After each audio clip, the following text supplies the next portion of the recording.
Welcome to the Salmon Runs YouTube. Enjoy the video. You start now, enable Bluetooth on your phone and make it discoverable, then activate the watch's built-in pairing mode using its button or settings menu.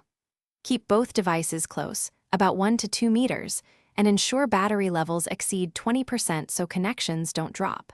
Once done, open the phone's Bluetooth device list and watch for the manufacturer name or model ID to appear. Don't install any third-party app. This uses the phone's native Bluetooth pairing workflow, so proceed to select and pair. After selecting the watch in the phone's Bluetooth list, confirm the numeric code on both screens if prompted. This prevents man-in-the-middle connections.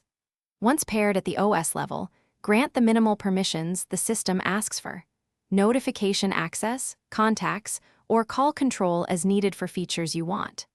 This step uses Bluetooth Low-Energy GAT or built-in profiles like hands-free and does the heavy lifting. Make sure to allow the phone to sync time and basic data so the watch functions without an app.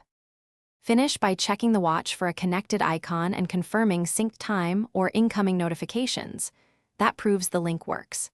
If something fails, restart Bluetooth on the phone, then reboot both devices and attempt pairing again.